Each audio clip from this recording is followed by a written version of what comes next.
Happy morning to all of you. तो आज moving charge and magnetism के अगली कड़ी में जो टॉपिक्स आज आने वाले हैं वो कौन सा हुआ? लॉरेंस फोर्स क्या होता है, force on current carrying conductor in uniform magnetic field.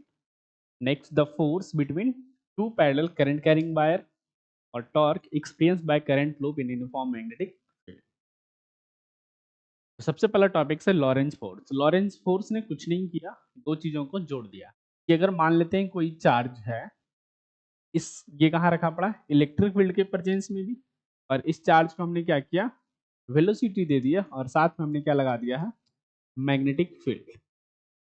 तब इस चार्ज पर टोटल कितना फोर्स पड़ेगा, इसी को कैलकुलेशन करने का नाम देते हैं लॉरेंस फोर्स। इलेक्ट्रिक फील्ड है तो इलेक्ट्रिक फील्ड के कारण फोर्स आएगा, तो इलेक्ट्रिक फील्ड के कारण जो फोर्स आएगा वो क्या लिखेंगे, क्यू ई। मैग्नेटिक फील्ड है तो मैग्नेटिक फोर्स आएगा, मैग्नेटिक फोर्स कैसे लिखेंगे, क्यू, जब मूविंग चार्ज हो तो भी क्रॉस बी, कि नहीं। टोटल फोर्स कितना हो गया इस पे, दोनों का सम के बराबर, F electric plus F magnetic force equal to कितना होगा, Q E plus Q V cross P. तो इसी को हम लोग क्या बोलते हैं, लॉरेंज फोर्स। कि जब इलेक्ट्रिक फील्ड और मैग्नेटिक फील्ड दोनों प्रेजेंट हो तो उस चार्ज के ऊपर फोर्स कैसे लिखेंगे, ये कौन बताता है, लॉरेंज फोर्स। इसका मेन एप्लीकेशन कहता है कि एफ नेट अगर क्या कर दे, जीरो। मेन एप्लीकेशन यहीं पे है कि एफ नेट क्या हो जाए, जीरो। उस पूरे वैल्यू का दोनों का सम का जीरो, मतलब electric force plus magnetic force का सम जीरो। तो इसको क्या लिखेंगे, Q E cross plus Q V cross P equal to zero. तो क्यू ई इक्वल टू क्या लिखेंगे, minus Q V cross, electric field कितना आ गया, माइनस वी क्रॉस। तो ये अपने को क्या दिख रहा है, cross product of two vector gives a vector quantity. तो यहाँ से क्या अपने को पता चलता है कि electric field is perpendicular to velocity and electric field is perpendicular to magnetic field. कोई दिक्कत इसमें? इसी का अगर मैग्नीट्यूड वाइज देखें तो क्या हो जाएगा, E equal to V into B. तो जो चार्ज पार्टिकल चल रहा है वो वेलोसिटी उसका है, तो यहां से V इक्वल टू क्या हो जाएगा, E अपॉन बी। या वेक्टर फॉर्म में लिखना तो V वेक्टर का magnitude equal to E vector का मैग्नीट्यूड डिवाइड बटे मैग्नेटिक फील्ड का मैग्नीट्यूड, कि नहीं। चलो लिखो इतना।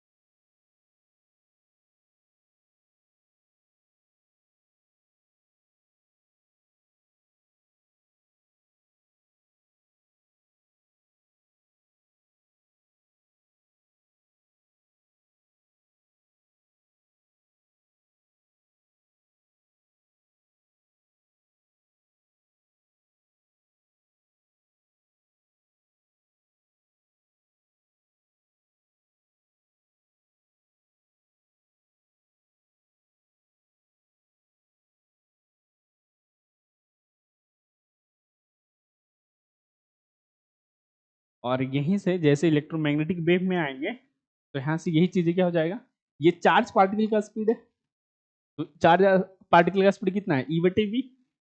और ईएम वेव किससे बना होता, इलेक्ट्रिक फील्ड और मैग्नेटिक फील्ड से।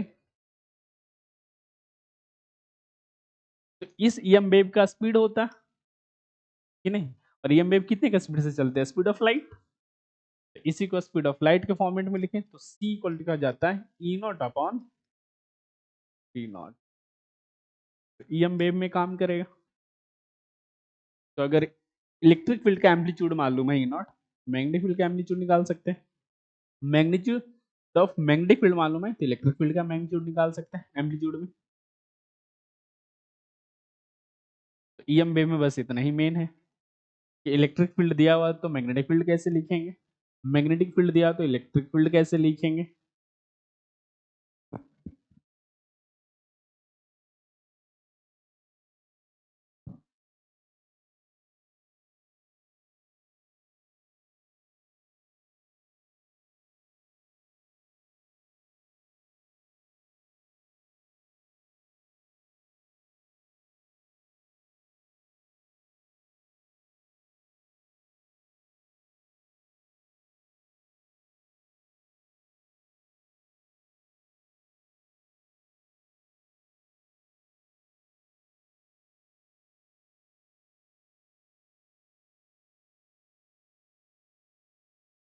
लॉरेंस फॉर्म्स पे कोई दिक्कत, क्वेश्चन बताओ, पहला क्वेश्चन।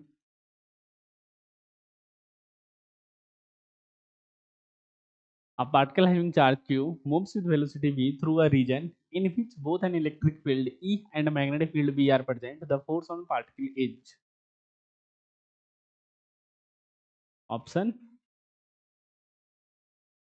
ये क्या लिखा हो क्यू ई, ये तो सही लिखा पड़ा, प्लस मैग्नेटिक फोर्स क्या होता है वी क्रॉस बी की B cross B, V cross B, इसमें क्या है बी क्रॉस बी, इसके कारण यहाँ पर क्या मल्टीप्लीकेशन, ये तो पॉसिबल नहीं है। यहाँ पर होता है क्या क्यू ई होता है, इसने वेलोसिटी वेक्टर से मल्टीप्लाई किया, ये भी नहीं, तो ऑप्शन फोर्स टोटल कैसे लिखेंगे Q electric field plus Q into V cross. अगर ऐसा ना करके ऐसा करते तो क्या ये ऑप्शन सही है, ऐसे लिख सकते हैं, है ना। अगर हम प्लस की जगह माइनस कर दें तो वो चीजें भी सही है। क्यों ऐसा, क्योंकि A cross B is equal to negative of B cross,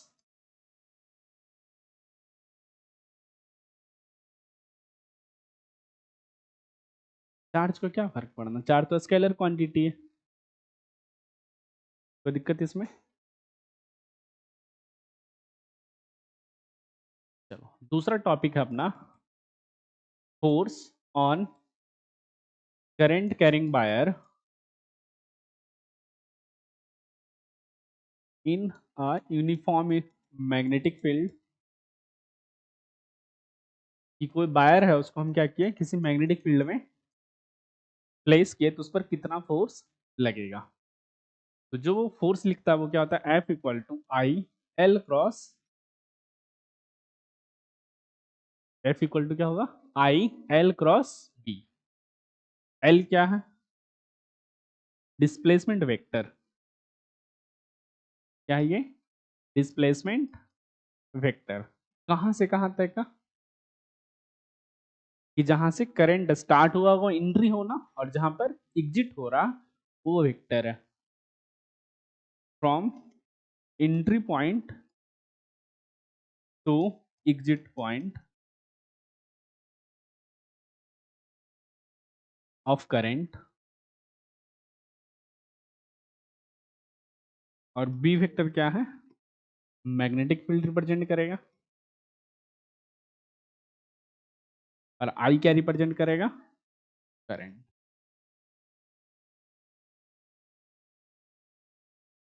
चलो एल क्या है यहाँ पे डिस्प्लेसमेंट वेक्टर। तो मान लो किसी क्लोज्ड लूप लें तो क्लोज्ड लूप के लिए डिस्प्लेसमेंट वेक्टर कितना जीरो। तो यहां से ध्यान रखेंगे कि in force on a closed loop placed in uniform magnetic field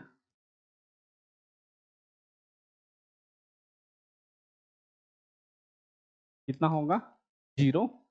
अगर रीजन देखें तो क्या हो जाएगा यहां से क्योंकि एल वेक्टर कितना है जीरो, एल वेक्टर कितना है जीरो, तो एफ वेक्टर लिखेंगे तो क्या लिखेंगे F equal to I L cross B, तो ये वेक्टर ही जीरो है तो फोर्स वेक्टर कितना होगा, इसका एप्लीकेशन बहुत ज़्यादा आएगा।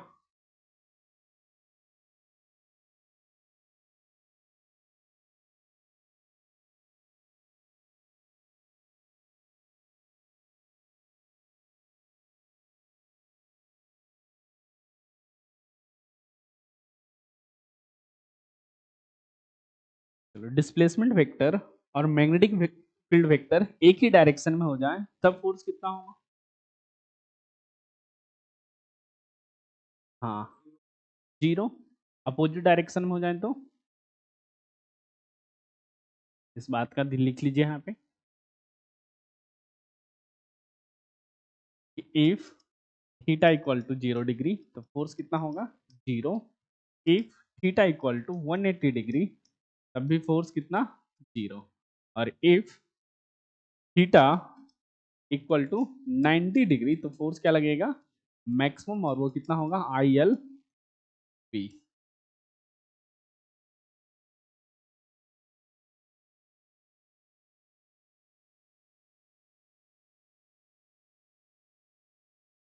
और थीटा क्या रिप्रेजेंट कर रहा है? Angle between magnetic field and displacement vector.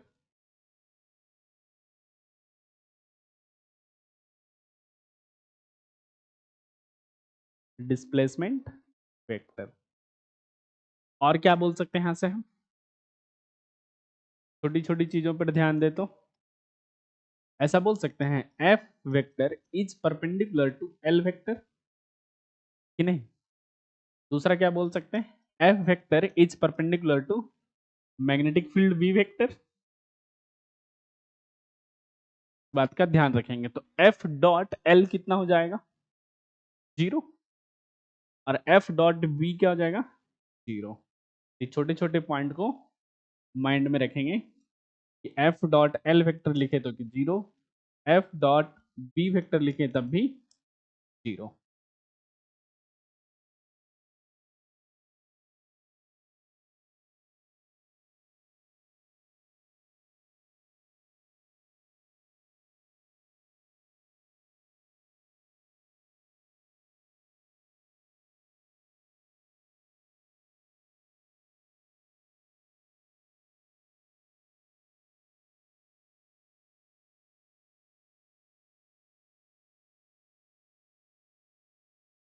Next question कर ले पहले।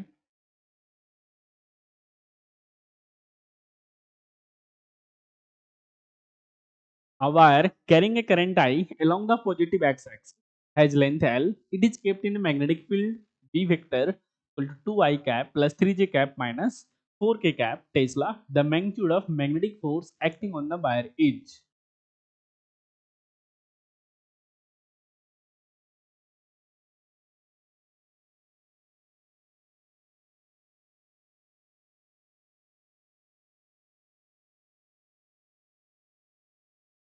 तो आपको करंट दिया हुआ किधर? पॉजिटिव एक्सिस की डायरेक्शन में हुआ।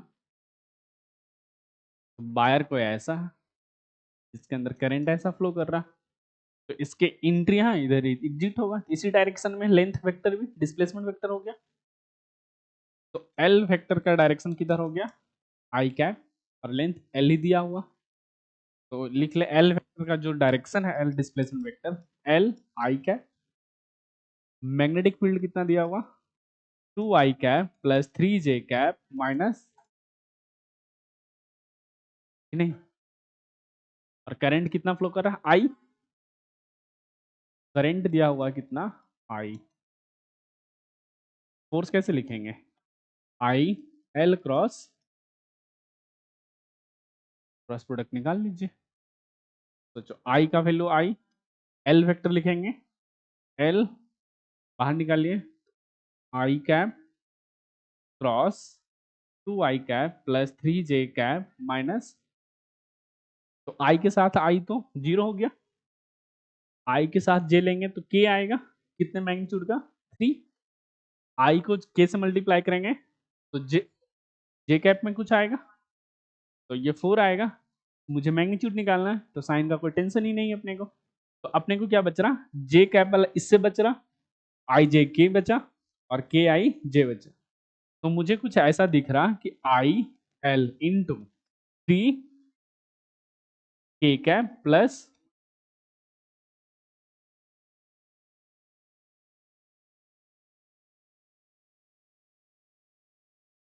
कोई दिक्कत ना, अपने को सिर्फ मैग्नीट्यूड लिखना है ना, तो 3 माइनस 4 है उसका भी मैग्नीट्यूड एक ही आएगा, 3 प्लस 4 रहे तब भी मैग्नीट्यूड एक है, -3 4 रहेगा। साइन कंसीडर करते हैं तो वैसा ऑप्शन बनाता है। अगर वेक्टर सिर्फ पूछता तो आपको ध्यान रखना पड़ता। हाँ, देख लेंगे। आई क्रॉस जे के हो गया, प्लस में आ गया आई के है तो आई जे के ऐसे लिखते हैं ना, आई जे के क्रॉस आई कितना होता है जे, जबकि यहाँ क्या कह रहा है आई क्रॉस के, तो माइनस के और माइनस के साथ एक और माइनस तो प्लस, यही वाला आ जाता। अब इसका मैग्नीट्यूड निकाल लीजिए तो क्या हो जाएगा, आई एल तो बाहर आ ही जाएगा, √3 स्क्वायर प्लस 4 स्क्वायर तो 5 IL। तो ऑप्शन नंबर, तो दिक्कत तो मैं बता रहा हूँ कि अगर मैग्नीट्यूड आए तो आपको अगर एक ही वेक्टर इधर दिया हुआ है, आपको साइन का टेंशन नहीं लिख लेना, जो वेक्टर दिया है उसके साथ वाला मल्टीप्लाई कर देंगे। अगर जे कैप में रहता है तो जे वाला छोड़ देते, बचेगा 2 और 4 का स्क्वायर रूट निकाल लेंगे स्क्वायर करके। अगर यहाँ के कैप रहता है तो के कैप को छोड़ देंगे, बाकी 2 से निकाल लेंगे, आंसर डायरेक्ट लिखेंगे, कैलकुलेशन नहीं करना अपने को। क्या कौन सा, ये मल्टीप्लाई कीजिए, आई क्रॉस आई कितना होता है 0, आई क्रॉस जे के 3 के साथ के, कोई दिक्कत इसमें।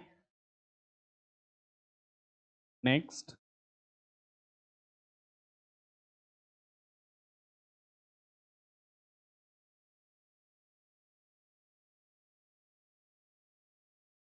a metallic rod of mass per unit length 0.5 kg per meter is lying horizontally on a smooth inclined plane which makes an angle 30 degree with the horizontal.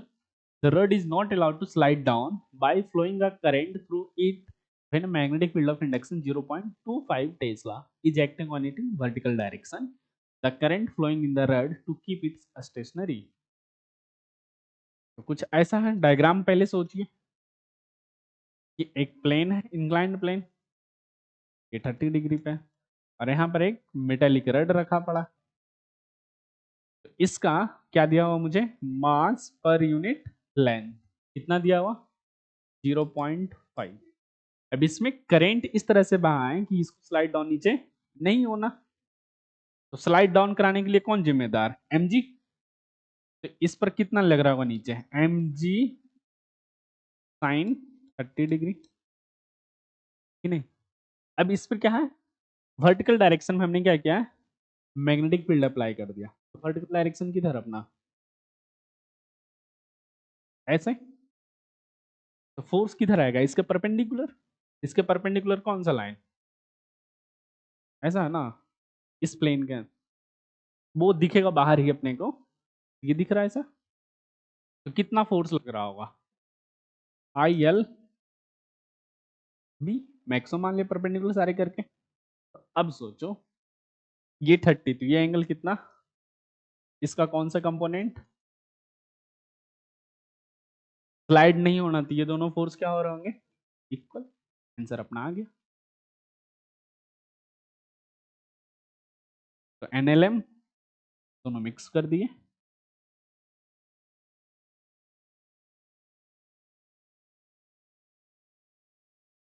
तो अपने को करंट निकालना, आई का वैल्यू,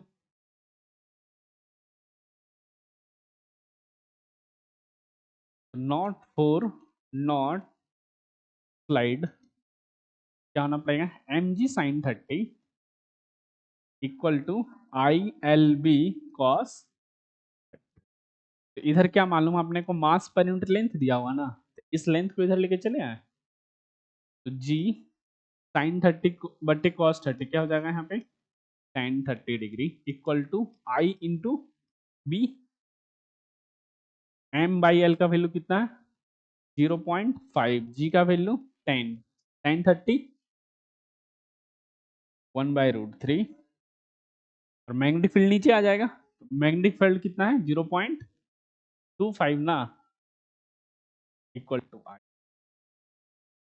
मल्टीप्लाई करें, ये 2 टाइम्स में चला गया, क्यों 0.25 इंटू 2 करेंगे तो 0.5 ही आएगा, 20, आई का वैल्यू कितना आ गया 20/√3।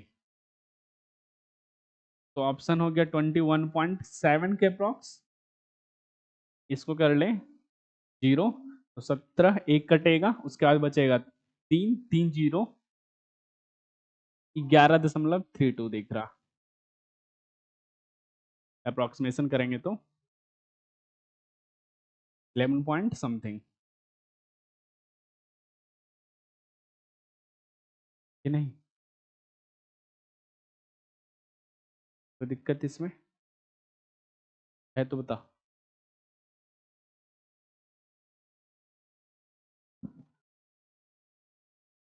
वो पेपर में दिख जाएगा।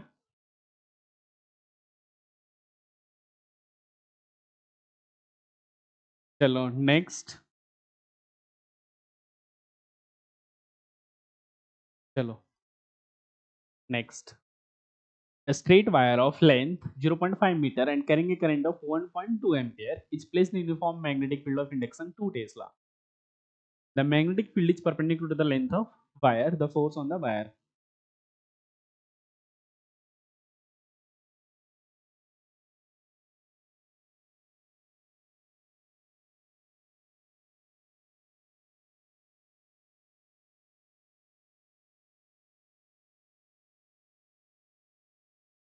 सारे डेटा लिख के फॉर्मूला लगा लीजिए। फॉर्मूला कौन लगेगा ये तभी पता चलेगा जब तक आपको डेटा नहीं पता होगा कि क्या दिया होगा। डेटा पता चल गया तो फॉर्मूला भी पता चल जाएगा कौन सा लगना है। कितना आ रहा है?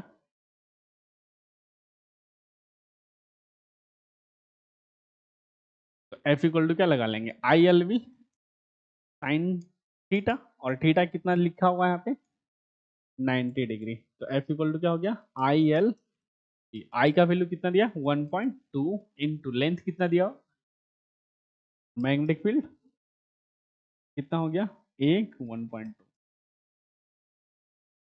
तो option number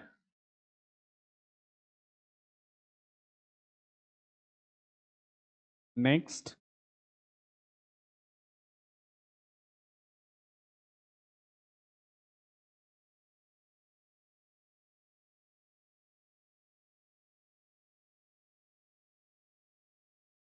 A current carrying loop in the form of right angle isosceles triangle ABC is placed in a uniform magnetic field acting along AB. If the magnetic force on arm BC is F vector, what is the force on arm AC? Minus root 2 F vector, minus F vector root 2 F vector.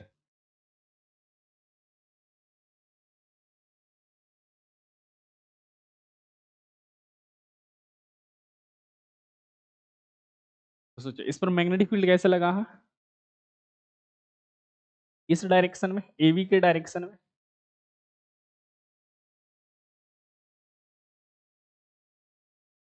और ये loop कैसा दिख रहा है, closed की open, close. तो close loop पर magnetic field के कारण फोर्स कितना,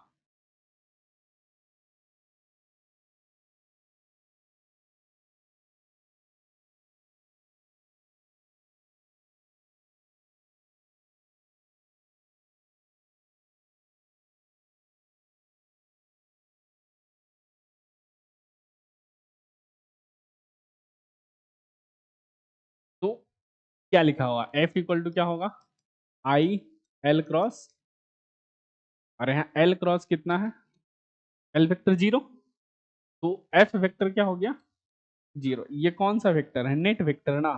और एफ नेट कैसे निकालेंगे, F vector on A B plus F vector on B C plus F vector on equal to 0। A B पर देखो तो ए बी का लेंथ इस डायरेक्शन में, मैग्नेटिक फील्ड उसी डायरेक्शन में, जब थीटा 0 हो जाए तब क्या होता है, फोर्स 0। सिर्फ इंडिविजुअल लिखे तो एफ ए बी लिखेंगे तो क्या लिखेंगे आई एल क्रॉस बी, ये क्या हो जाएगा I L V sign theta, और इस केस में थीटा कितना है 0। तो एफ ऑन ए बी कितना हो जाएगा 0। तो एफ ए बी तो 0 पता चल गया अपने को। एफ बी सी दिया हुआ कितना एफ वेक्टर, तो plus F vector plus F C A निकालना इक्वल टू 0। तो एफ सी ए कितना हो गया minus F vector. It's so simple. Option B, हाँ। कोई दिक्कत इसमें? चलो next.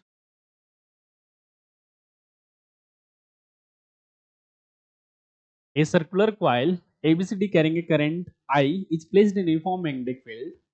If the magnetic force on the segment AB is F vector, the force on remaining segment B, C, D, A is same principle, क्योंकि magnetic field में लिखा पड़ा है तो एफ नेट क्या हो जाएगा? जीरो, क्योंकि क्लोज्ड लूप है।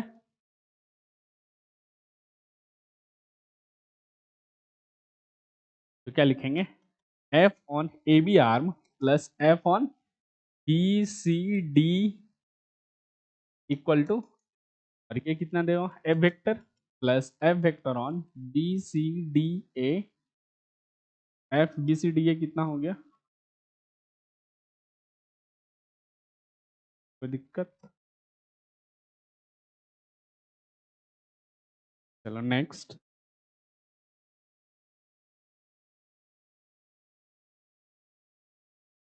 A closed loop PQRS carrying a current is placed in uniform magnetic field.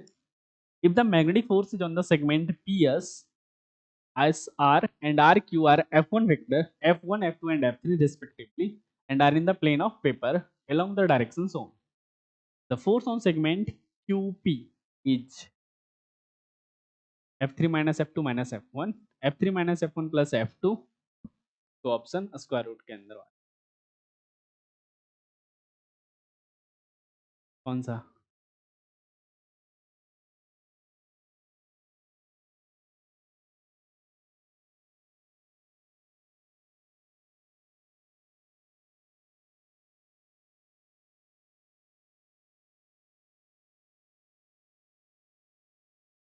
Option A. Let's try do something. ये क्या है? क्लोज लूप है, तो नेट फोर्स क्या हो जाएगा? जीरो। तो कैसे कैसे लिखेंगे? F P Q P S plus F S R plus F vector R Q plus F Q P equal to F P S vector कितना है? अगर इस प्लेन में सारी चीजें हैं तो इसको पॉजिटिव एक्स मान लें, ये नेगेटिव एक्स हो जाएगा।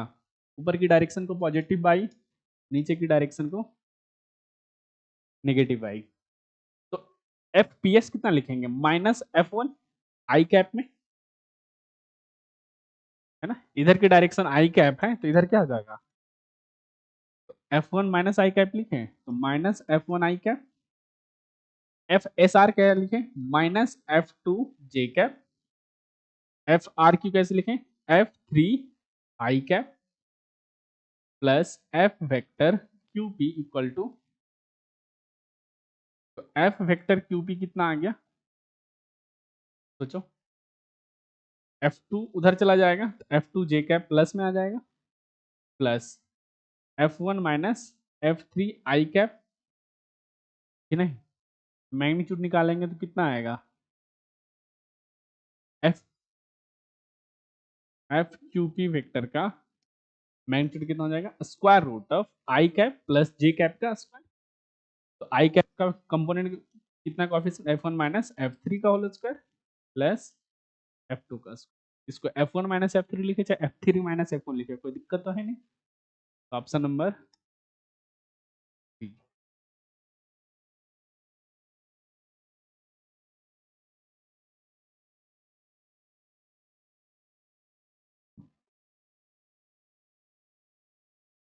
कोई दिक्कत इसमें?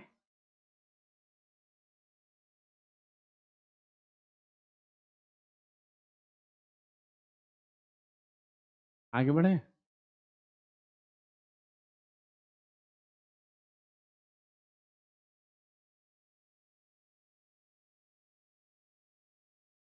A very long straight wire carrying a current I at the instant when a charge plus q at point P has velocity v as shown, the force on charge is।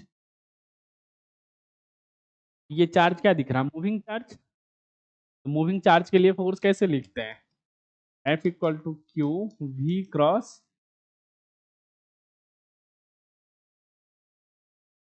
तो velocity का direction आपको मालूम है, straight wire के कारण हम magnetic field लिखना जानते हो। फोर्स निकालिए। हाँ, कि चार्ज पर फोर्स किस डायरेक्शन में लग रहा होगा, along O Y, opposite to O Y, along O X, opposite to x.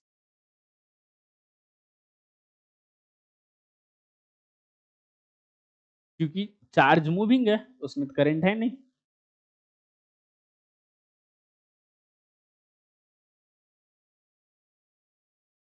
तो उसमें करंट कैरिंग वायर था, तो ये चार्ज मूव क्यों कर रहा होगा, ड्यू टू जिसके मैग्नेटिक फील्ड प्रोड्यूस होने के कारण पर फोर्स लग रहा होगा।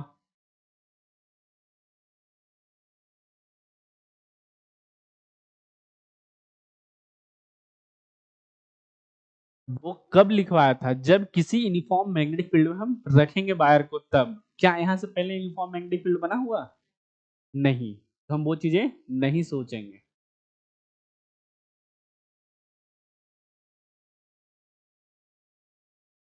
तो वेलोसिटी का वेक्टर आई कैप मान ले ऐसा।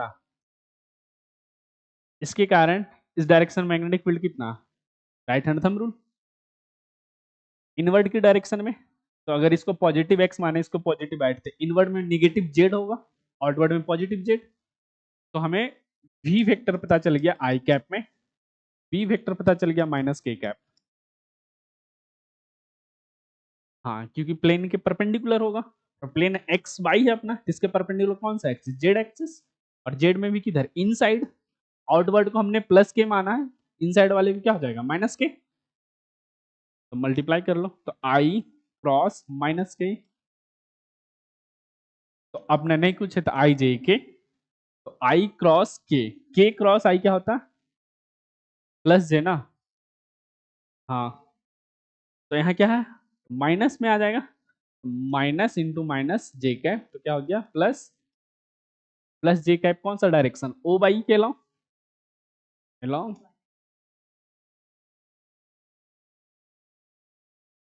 अगर कहीं भी फंस रहे हो डायरेक्शन में, तो उसको सीधे क्या करना, कंपोनेंट में तोड़ के आप आसानी से बना सकते हो,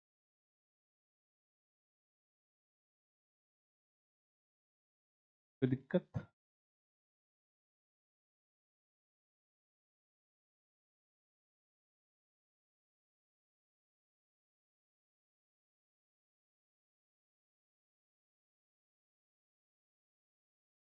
चलो नेक्स्ट क्वेश्चन।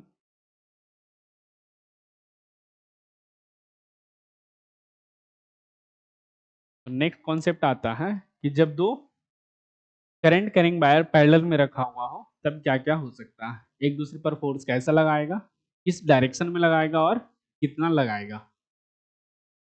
तो मान लेते हैं ये एक वायर है जो करंट I1 लेके चल रहा, और ये वायर I2 करंट, और दोनों के बीच का डिस्टेंस कितना है, ठीक। तो कितना फोर्स लगेगा वो देखना, और किस नेचर का फोर्स लगेगा। तो हम निकालना चाह रहे हैं force on wire 2 due to 1। इसको वायर 1 मान, वायर 2 मान लेते हैं, और इसको तब कितना लिखना पड़ेगा, force on wire 2 due to 1 equal to क्या लिखेंगे। यहां से क्या सोचेंगे कैसे, अब ये वायर देखो तो किसी यूनिफॉर्म फील्ड में रखा पड़ा है, कैसे नहीं रखा। I2 वायर हम बोल सकते हैं ना कि I1 के फील्ड में रखा पड़ा है, कि नहीं बोल सकते। तो जब किसी के फील्ड में कोई करंट कैरिंग वायर होगा, तो फोर्स कैसे सोचेंगे, IL भी। फोर्स कितना आ गया, IL बी। ये बी किसके कारण, 1 के कारण, और ये करंट किसके कारण, 2 के कारण, और ये लेंथ किसका, 2 का। बात का ध्यान रखना। अब B1 कितना इसके डी डिस्टेंस पर जनरेट करेगा, इस वायर के कारण, ये इन्फिनाइट लॉन्ग वायर है, तो B1 का वैल्यू कितना हो जाएगा, म्यू नॉट I1 बटे 2 पाई डी। तो V1 का वैल्यू हम पुट कर ले, क्यों, डी डिस्टेंस रखें ना डायरेक्ट, वायर तो डी पे। तो क्या हो जाएगा यहाँ से, equal to I2 L2, B2 का जगह लिखेंगे म्यू नॉट I1 अपॉन, अब इसका लेंथ मुझे नहीं पता, हमने किसी पार्टिकुलर लेंथ के लिए लिया, तो इस केस में फोर्स नहीं निकालते हम लोग, क्या निकालते हैं, फोर्स पर यूनिट लेंथ। तो यहां से सोचें तो F21 बाई एल कर दें, इक्वल टू कितना हो गया, mu naught I1 I2 upon 2 pi D. ये मुझे पता क्या चल गया, कितना फोर्स लगना, फोर्स पर यूनिट लेंथ। अब न्यूटन्स तो जानते ही हो, क्या जानते हैं उसमें, कि जितना इक्वलेंट अपोजिट रिएक्शन, तो ये वायर ने इस पर इतना फोर्स लगाया, तो ये वायर इस पर भी कितना फोर्स, इतना ही फोर्स लगाएगा कि नहीं। अब बात देखते हैं कि किस डायरेक्शन में फोर्स लग रहा, मैग्नीट्यूड तो पता चल गया कितना मजबूत का फोर्स लगना, डायरेक्शन देखने के लिए क्या करना पड़ेगा, इसके कारण मैग्नेटिक फील्ड इधर किधर, इनसाइड, इसके डायरेक्शन इस डायरेक्शन में, यहाँ का क्या देखना अपने को, एल वेक्टर, इस डायरेक्शन में, करंट की डायरेक्शन में L vector, B vector inside, तो फोर्स किधर, अपवर्ड, यहाँ कैसे देखेंगे,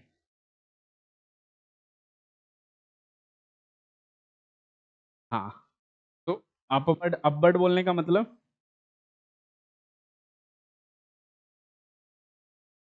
ऐसा प्लेन ये है ना, मैग्नेटिक फील्ड तो इसके अंदर है, इनटू द पेज में, तो अपवर्ड किधर आएगा, ऐसा साइड कि नहीं, हाँ, तो ऐसे लिख लीजिए एल वेक्टर जे कैप में और मैग्नेटिक फील्ड वेक्टर माइनस के, तो आप फोर्स लिख सकते हैं। उसी तरह से इस वायर के, इसके फील्ड में ये रखा पड़ा होगा, वैसे फिर सोचेंगे फोर्स का डायरेक्शन इस पर बताओ, हाँ, तो इसके कारण इधर, तो इधर मैग्नेटिक फील्ड इस पे कितना लग रहा होगा, ऑडवर्ड डायरेक्शन में,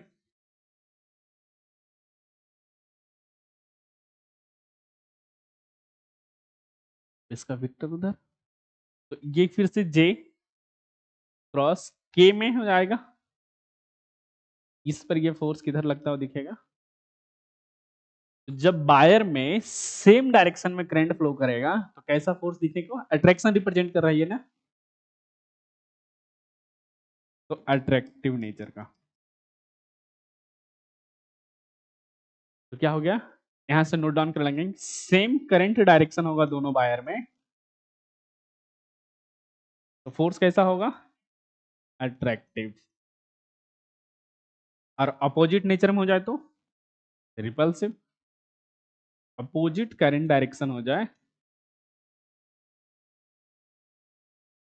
तो रिपल्सिव, बाकी हर जगह में सेम रहता है तो रिपल्सन होता है, और अपोजिट नेचर का तो अट्रैक्टिव, बट मैग्नेटिक में दो करंट कैरिंग वायर के केस में ये चीजें उल्टा हो जाता है। ये दोनों बात में कोई दिक्कत, तो अब लिख लो ऐसा, फोर्स बिटवीन टू, हाँ, long parallel current carrying wire,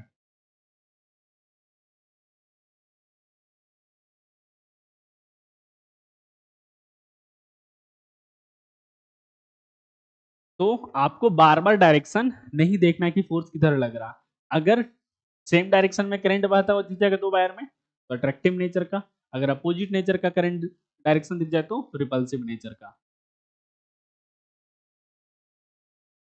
ये हमेशा याद किससे रखेंगे, force per unit length, force per unit length equal to क्या, म्यू नॉट I1 I2 बटे 2 पाई डी।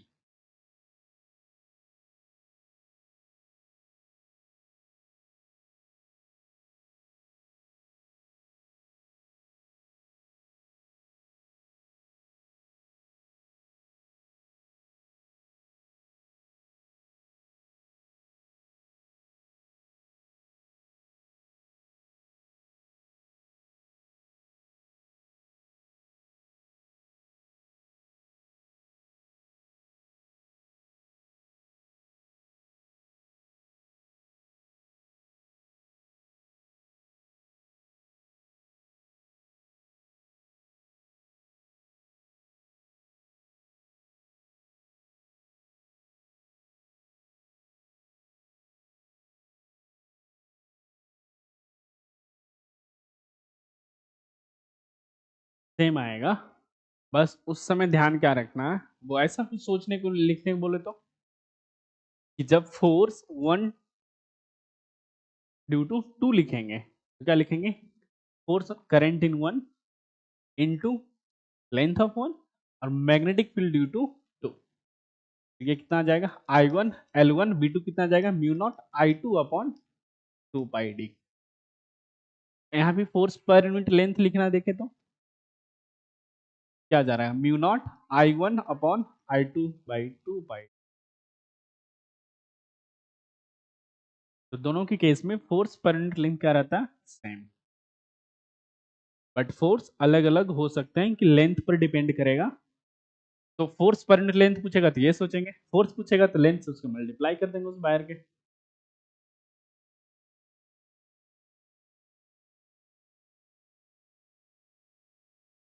तो डायरेक्शन देखना होगा तो ऑलवेज ये यूज करना, नहीं तो फिर दिक्कत हो जाएगा, आता हुआ प्रॉब्लम गलत कर लोगे।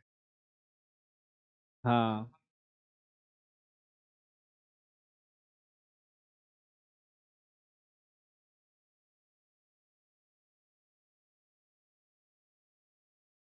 तो इसके लिए वही ध्यान रखना करंट के डायरेक्शन को।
क्वेश्चन करें,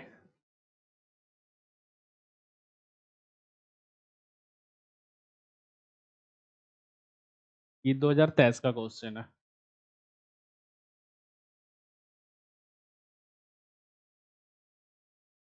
Two very long straight parallel conductors A and B carry current of 5 ampere and 10 ampere respectively are at a distance of 10 centimeter from each other. The direction of current in two conductor is same. The force acting per unit length between two conductor is।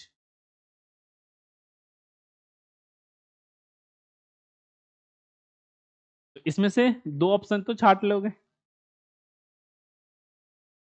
कि क्या direction of current क्या लिखा, same. तो same current में होगा तो attraction, तो repulsive जितना भी ऑप्शन है वो तो हमारे कोई काम।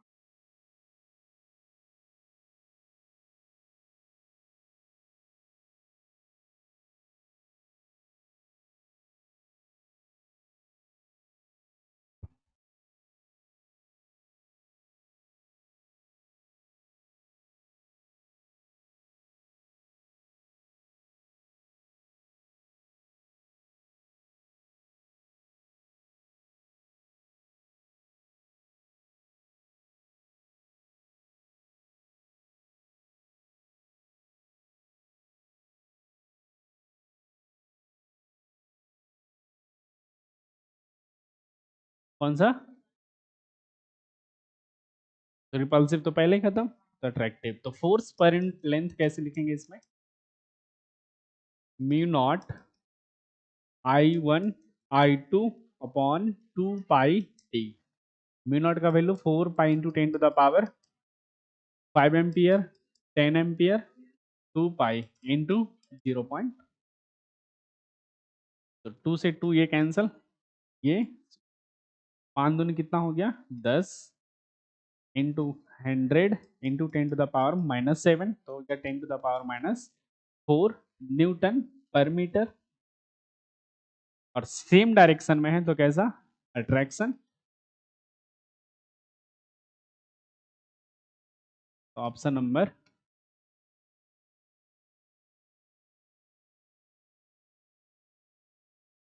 नेक्स्ट,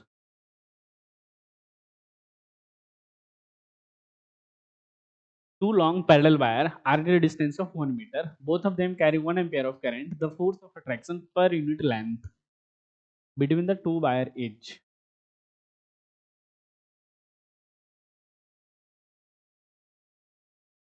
सोच लो, सही है, डायरेक्शन दिया है नहीं उन्होंने, वो सिर्फ आपसे फोर्स पर यूनिट लेंथ पूछ। तो अपने को मालूम है कि फोर्स पर यूनिट लेंथ क्या होता है, mu naught I1 I2 upon 2 pi D, 4 pi into 10 to the power -7 into 1 into 1 बटे 2 पाई इंटू 1 आएंगे 2 into 10 to the power -7 newton per metre. और इसे यही से क्या होता है, डेफिनेशन ऑफ एम्पियर का रियल डेफिनेशन जो है चालू होता है। एम्पियर है ना, 1 एम्पियर कैसे डिफाइन करते हैं, वो यहीं से चालू होता है कि दो वायर ले, है ना, और इस दोनों वायर के बीच में क्या होगा, फोर्स लगेगा। और जो फोर्स लगेगा, अगर इतना फोर्स लगेगा और लेंथ कितना मान ले 1 मीटर के लिए, इंटू 1 इतना, तब इसमें जो करंट फ्लो होगा वो कितने का होगा, अगर दोनों के बीच का डिस्टेंस कितना हो, इक्वल टू 1 मीटर, तब जाके यहां से एम्पियर का डेफिनेशन आता। वो definition of ampere per question पूछा होगा।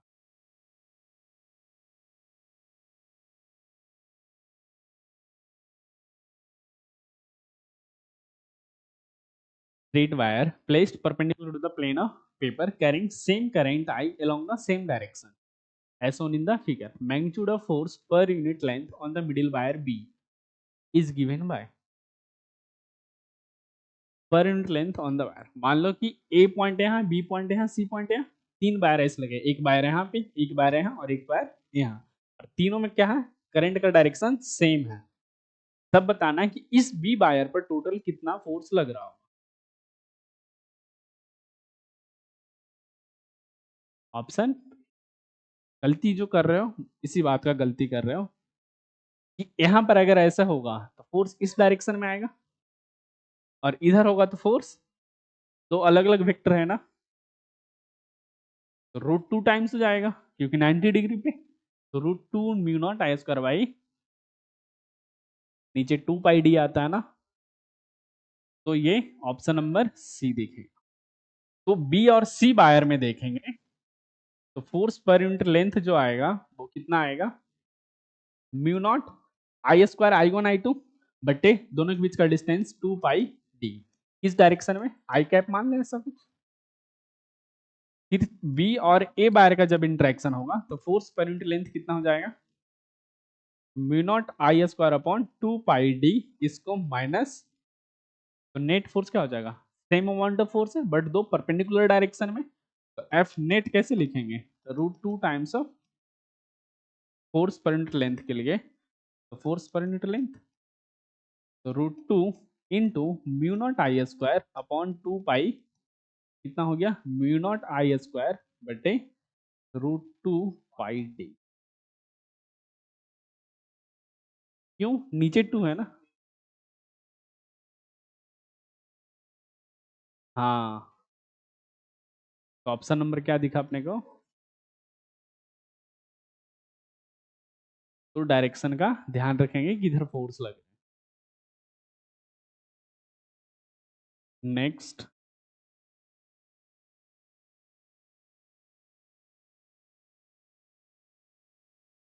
ए square loop ABCD carrying a current I is placed near and a coplanar with a long straight conductor XY carrying a current I,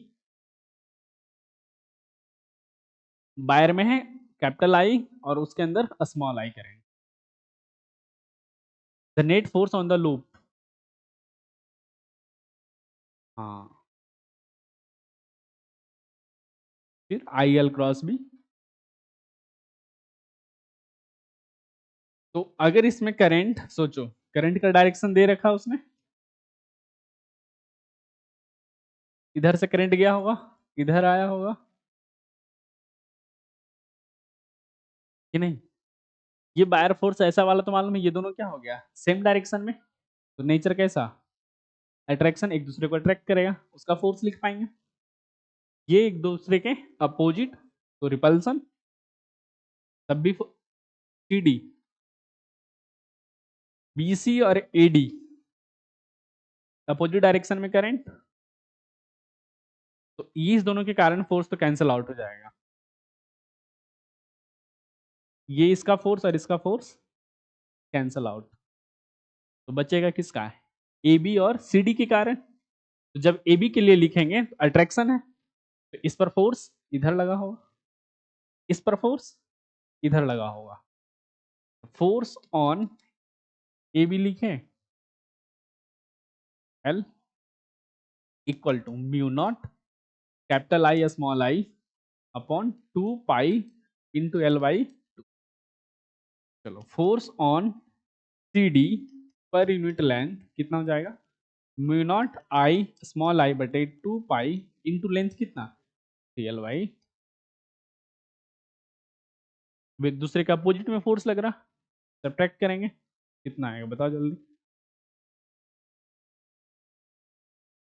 A B में इधर minus I cap में और ये plus आई cap में, मान सकते हैं उधर एक्स वाई जेड प्लेन मान के। तो ये 2 से 2 तो यहाँ कैंसिल, ये 2 से 2 यहाँ कैंसिल, तो इसको 3 से मल्टीप्लाई कर दे ऊपर नीचे, तो एफ नेट जो आ जाएगा वो कितना जाएगा, इसको 3 से मल्टीप्लाई करें तो 2 mu naught capital I small I upon नीचे 3 पाई एल, है ना। अब उसने क्या पूछा, नेट फोर्स पूछा, ये क्या आया, फोर्स पर यूनिट लेंथ ना, और एल से और मल्टीप्लाई करेंगे तो कितना आ जाएगा, ऑप्शन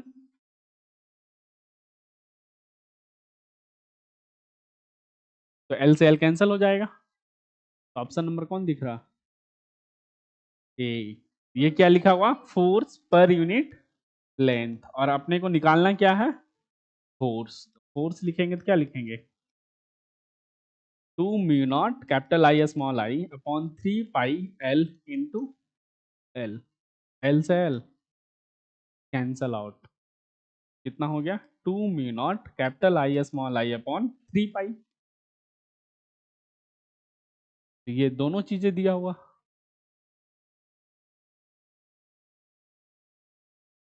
कोई दिक्कत इसमें। चलो, तो यहाँ रिपल्सन नेट होगा या अट्रैक्शन होगा नेट, कौन बड़ा इसमें से, ए बी वाला बड़ा, और ए बी पर फोर्स कैसा लग रहा, अट्रैक्टिव, तो वो डोमिनेट करेगा, तो इस लूप को क्या करेगा, वो वायर अपनी तरफ खींचना चाहेगा, है ना। तो और अगर इसके साथ वो लगा दे तो कैसा है, अट्रैक्टिव फोर्स होगा, नेट फोर्स, कि नहीं, बोल सकते हैं? क्योंकि ये वाला अट्रैक्टिव नेचर का है ना, और ये कैसा है, रिपल्स, क्या फर्क पड़ेगा, बट दो एक दूसरे को काउंटर आउट कर लेगा, नहीं दिखा भी काउंटर आउट हुआ, नहीं। तो एक्स वाई के मतलब ये दोनों देखो सारे सेम है ना, एल बाई टू इंड इसके इंड पर भी, इसके इंड पे भी, एल इंड पर डी और सी भी है उस दोनों वायर के पे। बस क्या है, करंट का डायरेक्शन अपोजिट है, तो उसके कारण फोर्स अपोजिट डायरेक्शन में आ जाएंगे, तो एक दूसरे को क्या करेगा, कैंसल आउट कर देगा।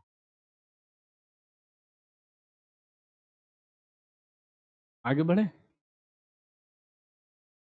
नहीं तो सोचो आई एल क्रॉस बी लिखेंगे, इसके कारण मैग्नेटिक फील्ड किधर, इधर इनसाइड, इसका लेंथ इधर, तो एल क्रॉस बी इधर, इसका लेंथ इधर, माइनस एल आई हो जाएगा, एक दूसरे को सम करेंगे तो 0 हो जाएगा कि नहीं। नेक्स्ट करें।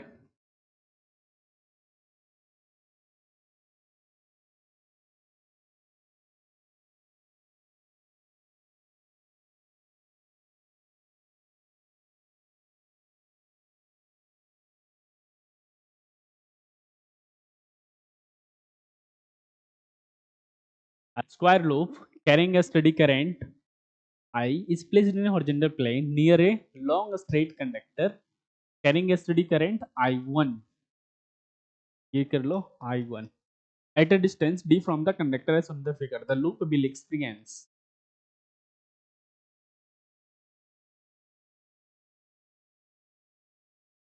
उसी लिप को वो हॉरिजॉन्टल ऐसे वर्टिकल रखा था तो उसको हमने हॉरिजॉन्टल कर लिया। तो फिर से वैसे ही सोचेंगे कि ये वायर और ये वायर के कारण net force 0।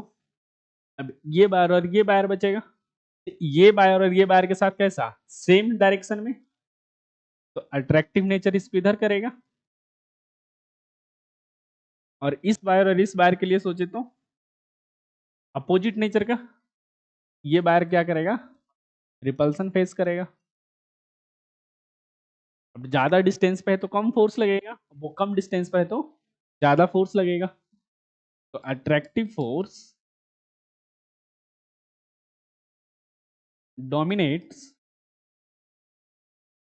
Over repulsive force. तो नेट फोर्स कैसा दिखेगा अट्रैक्टिव।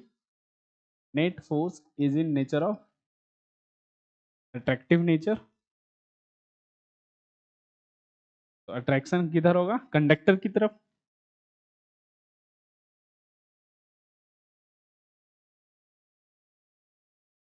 अभी चलते हैं उस बात पे, कोई दिक्कत इसमें।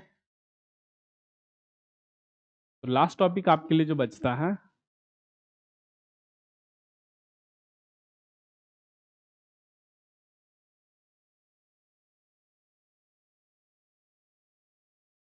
टॉर्क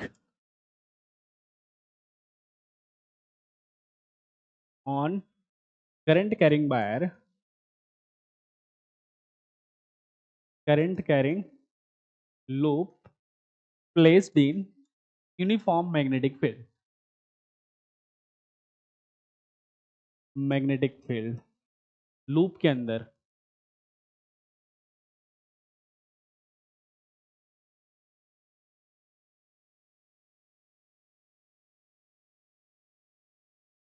अब सोचो सारा कुछ इलेक्ट्रिक में आप पढ़ चुके हो।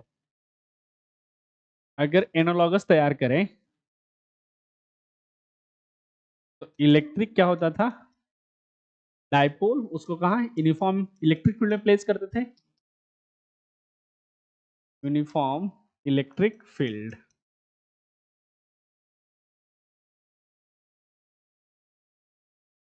तो इसमें टॉर्क कैसे लिखते थे ई क्रॉस ई, और पोटेंशियल एनर्जी कैसे लिखते थे माइनस पी डॉट, कि नहीं। और इसी के बिहेवियर पर एनालॉगस तैयार करें तो यहाँ इलेक्ट्रिक डायपोल था तो यहाँ क्या आ जाएगा मैग्नेटिक मोमेंट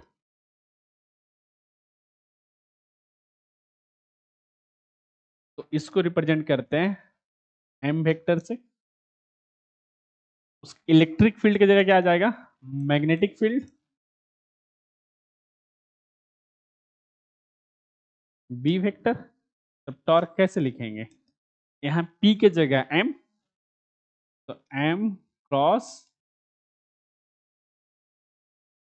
और मैग्नेटिक फील्ड एनर्जी लिखेंगे तो वो क्या लिखेंगे minus M dot P. Capital में लिख लो capital M cross B minus M dot.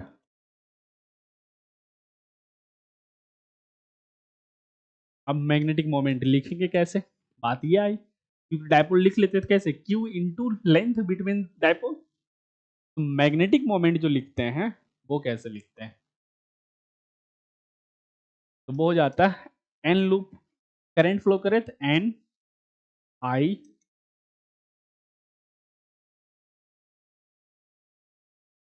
Magnitude में कैसे लिखेंगे, एन आई ए, नहीं सारे मैग्नीट्यूड के साथ लिखो, डायरेक्शन अलग से लिखेंगे। हाँ, नंबर ऑफ टर्न्स, आई हो गया करंट, और ए क्या हो जाएगा, area of cross section of loop,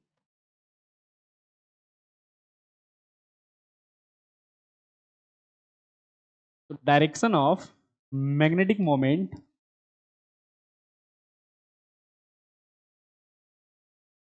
क्या हो जाएगा, सेम एज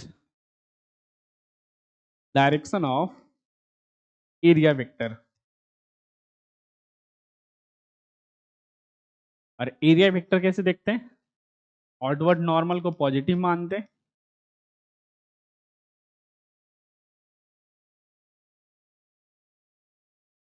तो ऑर्डिनल नॉर्मल लाने के लिए मान लो ये एक लूप है ना, इसके आउटवर्ड नॉर्मल लाना है तो इधर वेक्टर आउटवर्ड नॉर्मल आए, तो ये करंट हमने कैसे हाथ घुमाए, इस डायरेक्शन में, तो करंट ऐसे बहना चाहिए।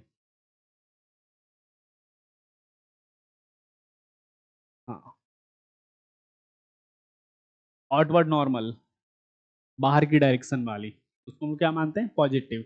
और पॉजिटिव डायरेक्शन में लाने के लिए एरिया वेक्टर को करंट किधर बहाना पड़ेगा, ऐसा कुछ बहेगा तब आएगा, तो इस डायरेक्शन में करंट को हम लोग क्या मानेंगे, पॉजिटिव। तो ये डायरेक्शन कैसा है, एंटी क्लॉकवाइज डायरेक्शन।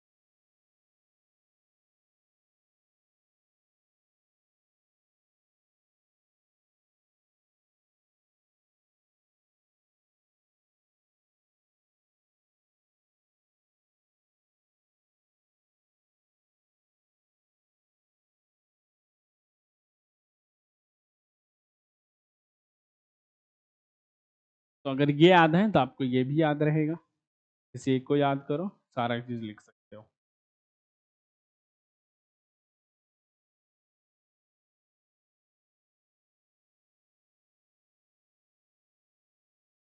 और नहीं भी याद है कि डॉट होता है कि क्रॉस होता है, तो टॉर्क वेक्टर क्वांटिटी है, वेक्टर क्वांटिटी कब आएगा, जब क्रॉस प्रोडक्ट करेंगे। पोटेंशियल एनर्जी स्केलर क्वांटिटी है,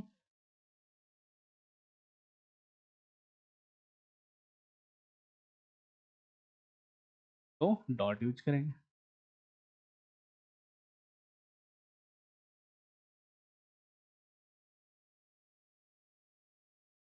तो यहाँ भी इक्विलिब्रियम देखते थे कि नहीं, तो यहाँ भी स्टेबल अनस्टेबल देखेंगे, तो यहाँ पर स्टेबल इक्विलिब्रियम होने के लिए क्या होना पड़ता था, यू मिनिमम होना चाहिए, और मिनिमम वैल्यू माइनस पी, तो ये क्या होगा, स्टेबल। कब होगा, जब थीटा 0 डिग्री हुआ। अनस्टेबल, तो यू हो जाएगा मैक्सिमम, और वो उसमें प्लस पी होता था, तो theta equal to 180 degree, cos X -1 minus P into -1 plus P हो गया। उसी तरह से मैग्नेटिक फील्ड एनर्जी भी आएगा, तो मैग्नेटिक फील्ड एनर्जी मिनिमम, तो उसका मतलब स्टेबल इक्विलिब्रियम होगा, और magnetic field maximum energy, field energy तो अनस्टेबल इक्विलिब्रियम। तो इक्विलिब्रियम कितने समय आ रहा है, 2, बाकी समय इक्विलिब्रियम पे नहीं रहेगा।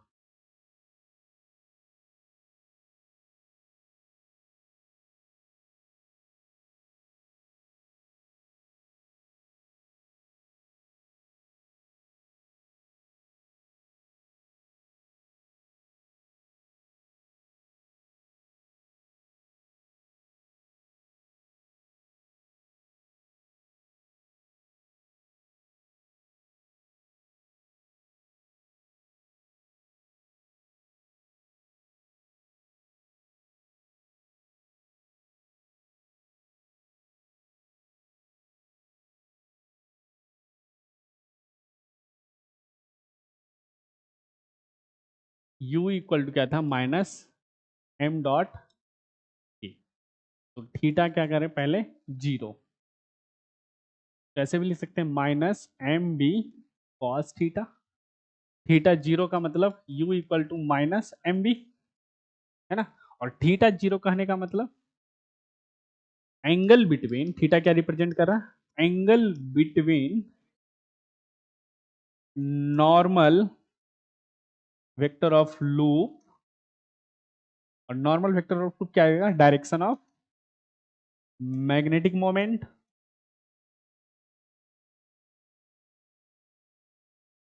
And magnetic field. इस बात का ध्यान रखेंगे, ये जो थीटा मैग्नेटिक फील्ड के साथ नहीं लेंगे, मैग्नेटिक फील्ड का किसके साथ लेंगे, नॉर्मल वेक्टर के साथ, ना कि डायरेक्ट प्लेन के साथ। हाँ, कोई दिक्कत इसमें। तो ये हो गया मिनिमम एनर्जी। तो इसमें इक्विलिब्रियम कैसा होगा, स्टेबल इक्विलिब्रियम।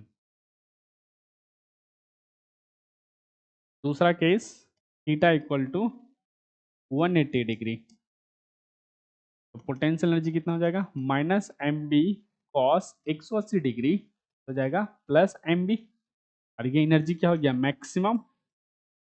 तो कैसा इक्विलिब्रियम, अनस्टेबल इक्विलिब्रियम।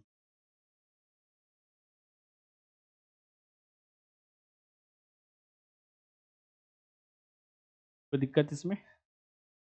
और थीटा इक्वल टू 90 डिग्री है, इसको हम लोग क्या मान के चलते हैं, वहां पर पोटेंशियल एनर्जी जीरो।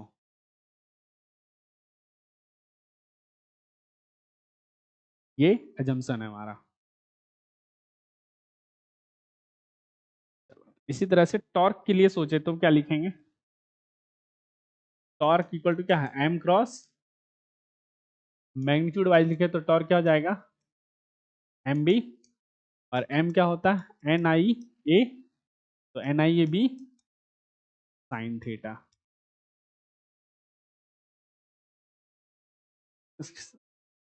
हाँ,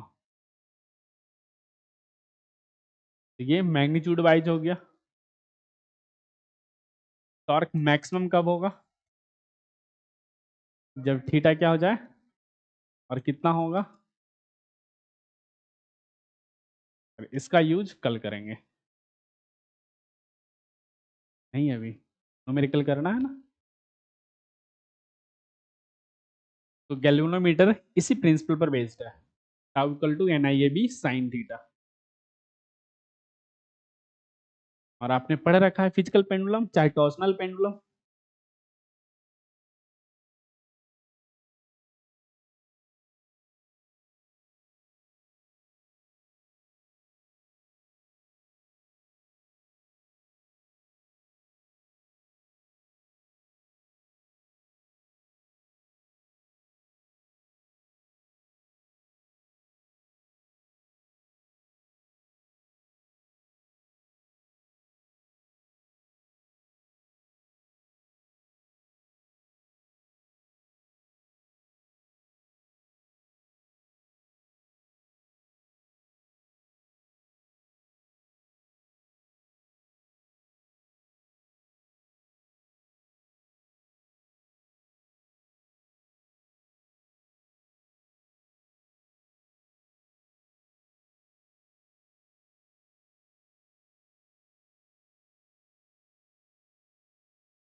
चलो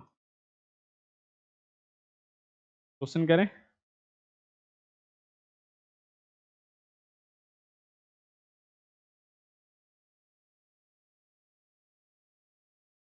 A long straight wire,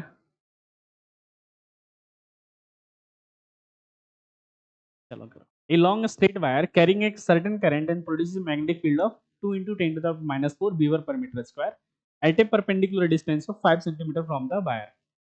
An electron situated 5 centimeter from the wire moves with a velocity 10 to the power 7 meter per second toward the wire along perpendicular to it. The force experienced by the electron will be,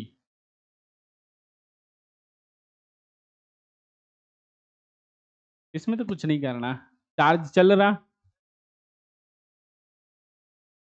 charge की velocity दिया, magnetic field दिया हुआ,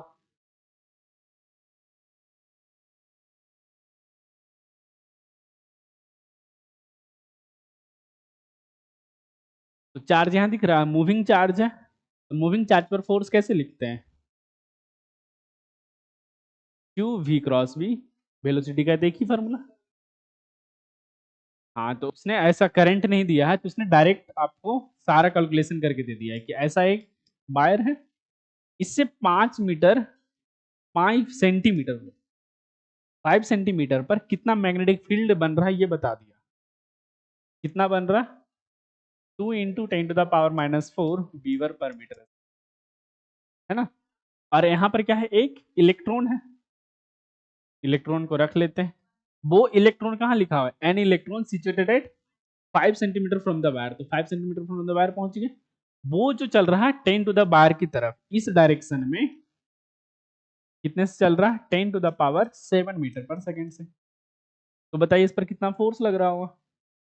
तो F equal to क्या होता है, Q V B, perpendicular ही है, मैग्नेटिक फील्ड इनसाइड, साइन 91, तो क्यू वी बी,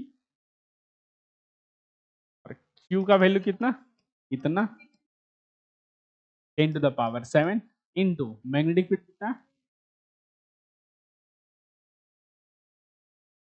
19 4 23, 23 में से 7 गया 16, और ये हो गया 3.2।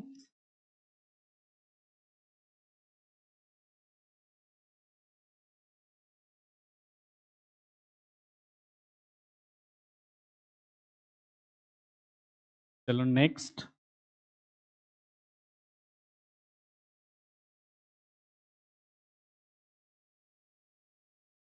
A 250 tons rectangular coil of length 2.1 centimeter and width 1.25 centimeter carry a current of 85 microampere and subjected to magnetic field of strength 0.85 Tesla.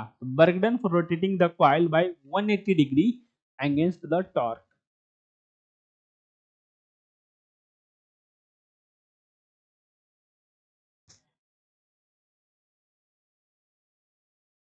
तो मान लो कि पहले इस डायरेक्शन में होगा, 180 करने का मतलब अब इधर कर दें, तो थीटा इनिशियली कितना 0 डिग्री, थीटा दूसरा, बर्डन क्या है, एक तरह का पोटेंशियल एनर्जी, तो इनिशियल पोटेंशियल और फाइनल पोटेंशियल दोनों को सब्ट्रैक्ट कर लो।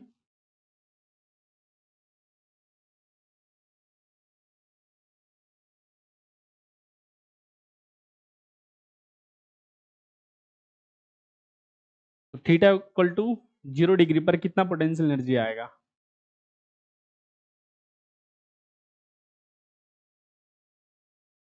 इसके लिए U1 मान ले, U1 क्या हो जाएगा, minus M B cos 0 degree, तो minus minus N I A B, और इधर कितना आ जाएगा, U फाइनल में minus M B cos 180 degree, तो कितना हो गया प्लस एम बी, मतलब plus N I, work done कितना करना पड़ेगा, दोनों का final minus initial, N I A V minus minus N I कितना हो गया 2n, अब सबका वैल्यू पुट कर दीजिए, 2 इंटू नंबर ऑफ टर्न्स कितना, करंट कितना है, एरिया कितना है 2.1 into 10⁻² into 1.25 into 10⁻², into magnetic field कितना 0.85,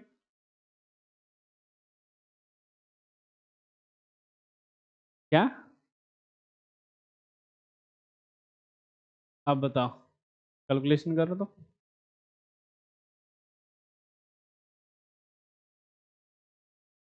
करके जल्दी बताओ। 4 6 4 10 हो गया यहाँ से, तो इसको लिख लेते हैं 2, तो 2 कितना हो गया 4, 25 चौका 1000 हो गया, तो ये हो गया 10⁻³ ये इंटू 10⁻−10 इंटू 85 कितना आ रहा 1.15।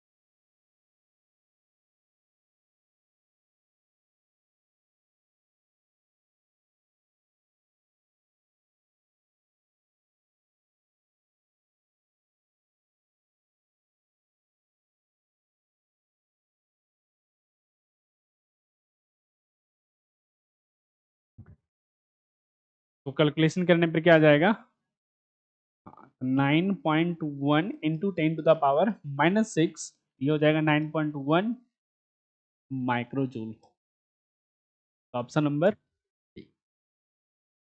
तो ऐसा कुछ भी दे दे किसी एंगल से किसी एंगल, हर एक एंगल के लिए क्या लिख लेंगे, इनिशियली जिस एंगल पर होगा तो वहां का पोटेंशियल एनर्जी, फाइनली जिस एंगल पर होगा तो वहां का पोटेंशियल एनर्जी, और दोनों को सब्ट्रैक्ट कर लेंगे।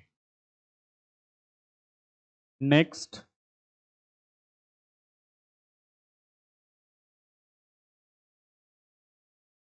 and width 0.1 meter having 50 tons of wire is suspended vertically in a uniform magnetic field of a strength 0.2 beaver per meter square. The coil carry a current of 2 ampere. If the plane of coil is inclined at an angle of 30 degree with the direction of field, the torque required to keep the coil in stable equilibrium will be. तो torque equal to क्या होता है M B sine theta, यहां से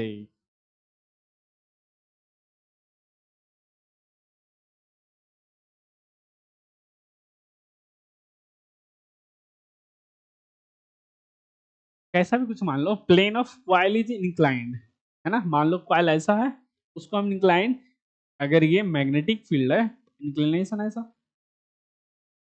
तो ये दिया हुआ कितना 30 डिग्री।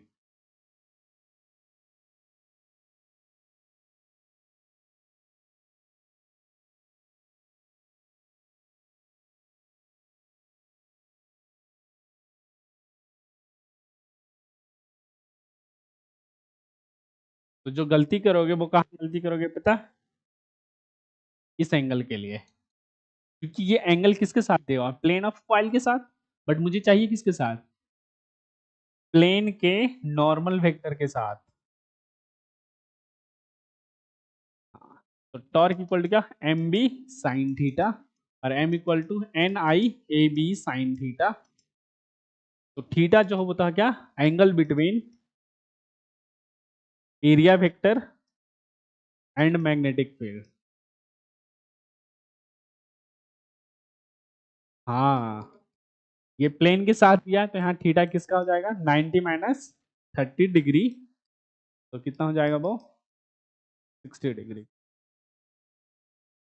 तब नैन का वैल्यू कितना दिया है 50 टन्स, करंट कितना दिया है 2 एम्पियर, एरिया कितना दिया है 0.12 इंटू 0.1, मैग्नेटिक फील्ड कितना दिया है 0.2 साइन 60 डिग्री।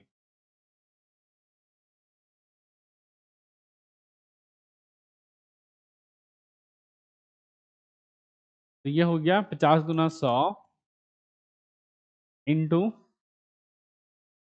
24 हो गया 0.024 इंटू साइन 60 का वैल्यू √3/2।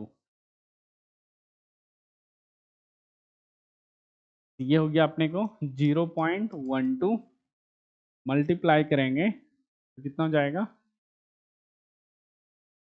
0.1.2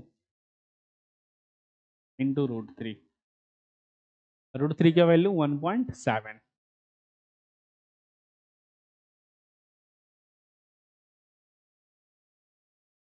कितना आ रहा है ये या ये? तो ऑप्शन नंबर 1।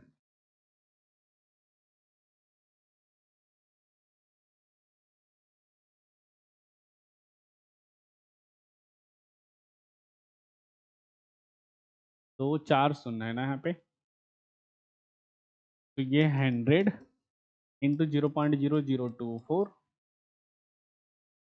इंटू √3/, ये अप्रॉक्स 0.20 न्यूटन मीटर। कोई दिक्कत?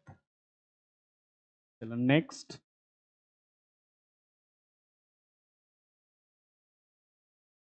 एक current loop in a magnetic field, equilibrium में कितने जगह होते हैं वो? इक्विलिब्रियम, हाँ, पोटेंशियल एनर्जी मैक्सिमम और मिनिमम। सोचो, अगर मैकेनिक्स याद हो तो इक्विलिब्रियम देखने के लिए क्या करना पड़ता है? एक तो एफ नेट और टॉर्क नेट भी 0 होना चाहिए, नहीं तो रोटेशनल में चला जाएगा वो। तो एफ नेट 0 तो हर जगह है अपने को मैग्नेटिक मोमेंट के केस में, डायपोल है तो। एफ टॉर्क नेट 0, तो टॉर्क इक्वल टू क्या होता है एम बी साइन थीटा। ये वैल्यू कब होगा? जब थीटा 0 डिग्री और थीटा दो पोजीशन पे नेट टॉर्क क्या होगा? तो दो ओरिएंटेशन में इक्विलिब्रियम पोजीशन पे आएगा। हाँ, तो ऐसा दिख गया अपने को, कितने ओरिएंटेशन दिखिए? 2 ओरिएंटेशन। अब इस ओरिएंटेशन में एक क्या होगा? स्टेबल और दूसरा अनस्टेबल। स्टेबल कब होगा? जब थीटा 0 डिग्री हो। अनस्टेबल कब होगा? जब थीटा, और इसमें पोटेंशियल एनर्जी कितना -mb, और इसमें पोटेंशियल एनर्जी प्लस।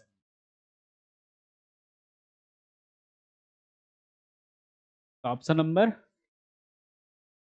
सी।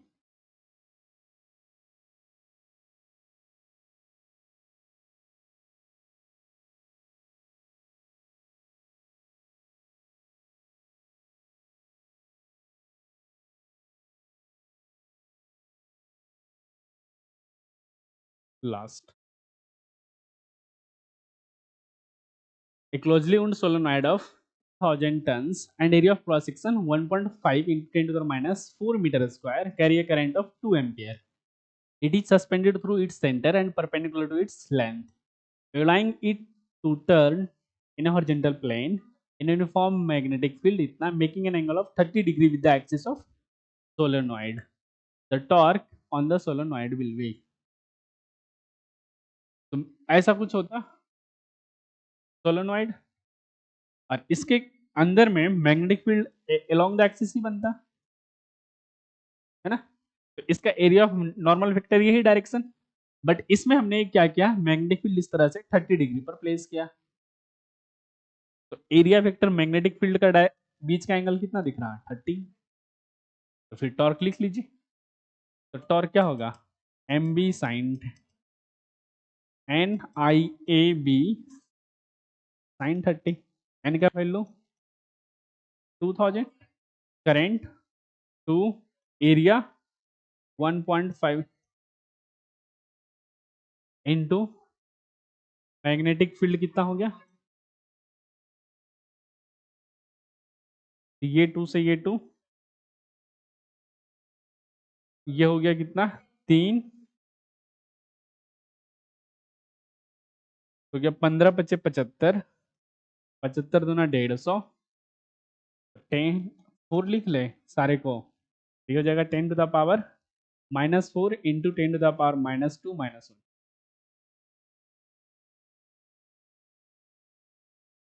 ये हो गया 15 इंटू 5 75, 75 इंटू 2 150, 150 का एक शून्य और इसके 3 शून्य, टोटल 4 शून्य, ये लिख लिया मैंने।